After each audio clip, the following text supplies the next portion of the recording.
Wir sind in Kapstadt angekommen und haben uns ein tolles Airbnb genommen, wo wir die nächsten Tage diesen ganzen Gepäckhaufen hier mal sortieren und waschen, weil wir die Motorräder hier einlagern, bis wir im Herbst wiederkommen und die Reise fortsetzen.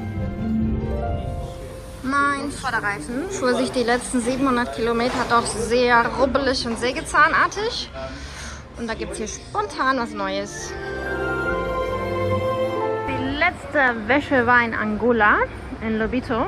Da wird es Zeit, die beiden fürs Einlagern schick zu machen.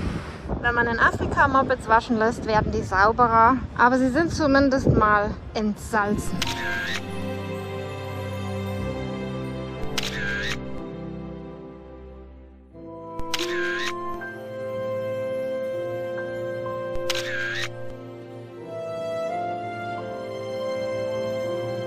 Wir lagern die Motorräder ein, bis wir wiederkommen.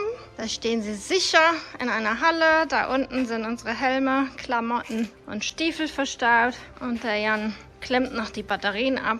Und dann kommen wir im Herbst wieder.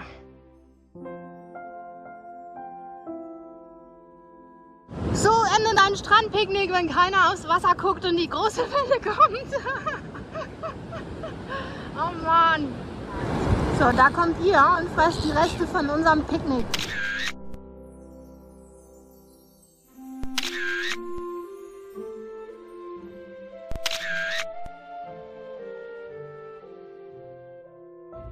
Hallo ihr Seebären, schön euch wiederzusehen. Ihr stinkt hier gar nicht, faule Bande.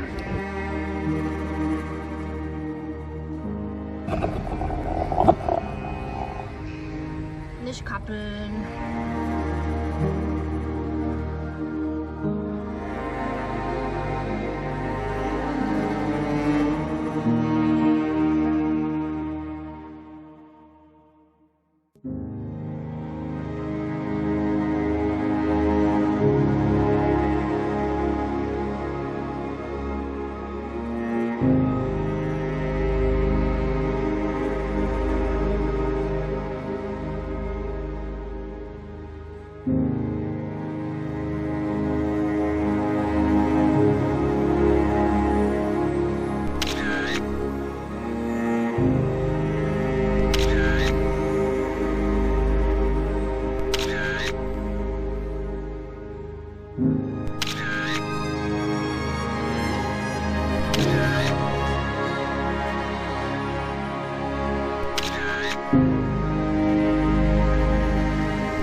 Tschüss.